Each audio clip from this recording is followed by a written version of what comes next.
අයිබෝන් ඕගොල්ලෝ හැමෝටම මගේ YouTube channel එකට ඕගොල්ලන්ව ආදරෙන් පිළිගන්නවා. මම ඉතින් අද හදන්න යන්නේ තෙල් කොළ ඇඹුලක්. ඉතින් දැන් ඔයාලට ඔය පේනවා ඇති ඔය තියෙන තෙල් කොළේ. මේ තෙල් කොළේ මේ ගොඩක් අඳුර ගන්න ලේසි වෙන්නේ තමයි ඔය තෙල් කොළේ මැද අර කළු පාට වගේ ඉරක් තියෙනවා. ඒකට තමයි තෙල් කොළේ කියන්නේ. ඔය එක එක જાතියේ මේ වෙන වෙන වර්ගයක් තියෙනවා. ඒක නිසා මේ ඔයාලට ලේසි වෙන්න තමයි මේ කියන්නේ දන්නේ නැති කට්ටියට. මේ තෙල් කොළේ මැද කළු පාට ඉරක් තියෙනවා. ඒක තමයි හරිම තෙල් කොළේ.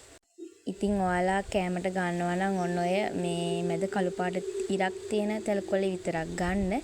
අනිත් ඒවා මේ ගන්න එපා. ඇත්තටම තෙල් කොළ කියන්නේ ගොඩක් ගුණ කෑමක්. මේක සාමාන්‍යයෙන් මෙවුවා හැදෙනවා මේ වැව් පිටිවල ඔය එක එක ලොකුවට මේ කැලේ ගාලවල් හැදින්නේ. ඒ වගේ තැන්වල මේවා මේ තියෙනවා.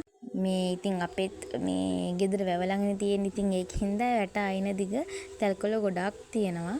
ඉතින් මම සාමාන්‍ය සතියකට ඒක තියෙන කාලෙට සතියකට සැරයක් වගේ තෙල් කොළ හදනවා.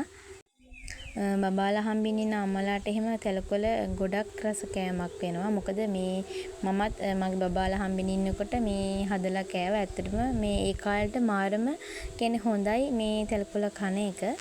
ඕන ඉතින් මම නම් තෙල් කොළ ටිකක් කඩාගෙන ඉවරයි. මේ අපේ ගෙදරට ඇති වෙන්න තමයි මම ටිකක් කඩාගත්තේ.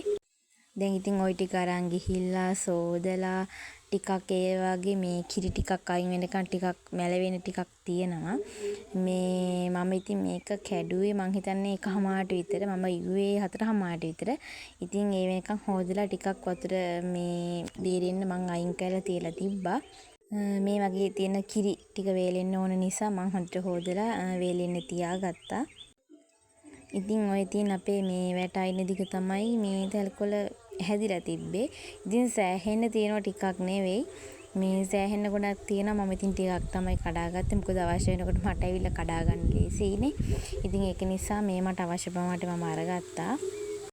ඔය ඉතින් මම මේ වේලෙන්න තියාගත්ත මේ තෙල් කොළ ටික ඉතින් වතුරේ බේරිලා තමයි දැන් තියෙන්නේ. මං ඉතින් දැන් උයා ගන්න තමයි මේ හදන්නේ.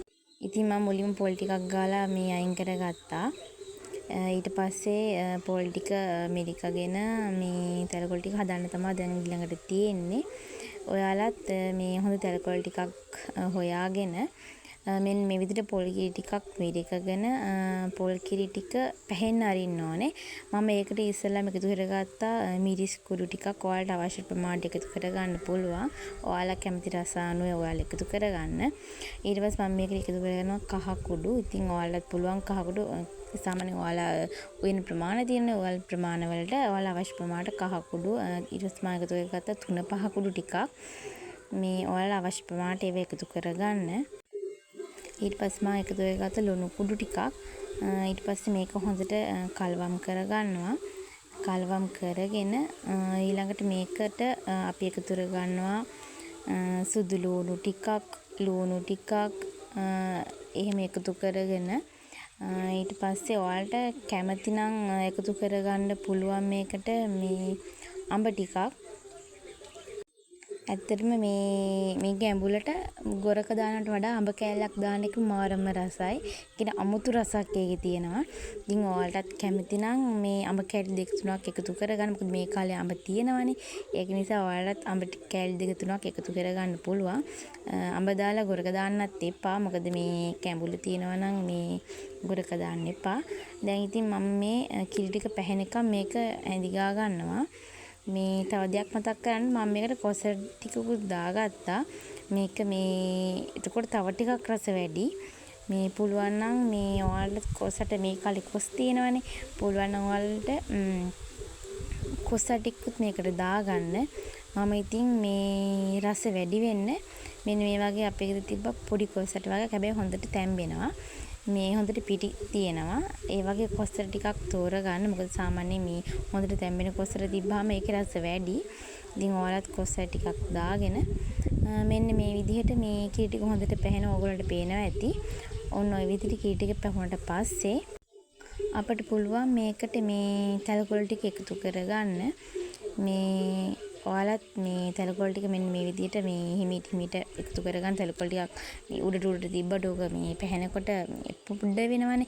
ඒක නිසා මේ ඕක සාමාන්‍යයෙන් ටික වෙනවා. දැන් මම මේකට දාගෙන තියෙන නාඹ දාලා තියෙනවා. එතකොට කොසල් දාලා තියෙන හින්දා මේක නිකන් ඇත්තටම මාරම රසයි. මේ ඔයාලත් මේක හදලා බලන්නකෝ. අලුත් විදිහකට එකම විදිහට කන්න වඩා අලුත් විදිහකට කන එකත් හොඳයිනේ. ඉතින් ඔන්න මගේ තෙලකොළ ඇඹුල් දැන් සාමාන්‍ය විදිහට දැන් ඉස්ම හිඳිලා මේ ගානකට එනවා. මේ වෙලාවට ගින්දර වැඩි කරගන්න එපා. මොකද ගින්දර වැඩි කරගත්තා මේකේ ඉස්ම ටික හිඳිලා මේකේ රස ටිකක් වෙනස් වෙන්න බලනවනේ.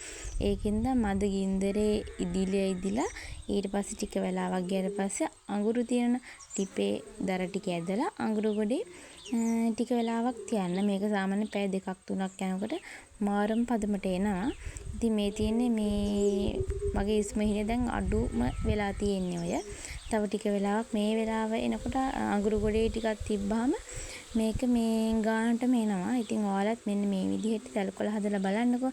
ඇත්තටම මාරම රසයි.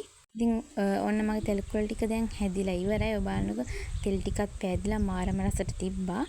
ඉතින් මම ඔයාලට කියන්නේ මේ වගේ රසමත් තෙලකොළ හැඹුලක් හදලා බලන්න කියලා. ඉතින් මම අදට ගිහින් එන්නම් ආයෙමත් අලුත් වීඩියෝ එකකින් එනකම් ඔයාලා හැමෝම පරිස්සමට සතුටින් ඉන්න. ඉතින් ඔයාලත් මේ විදිහේ රසමත් කෑම හදලා බලන්න කියලා මම ඕගොල්ලන්ගේ ආදරෙන් ඉල්ලනවා. ඔයාලා පරිස්සමට ඉන්න.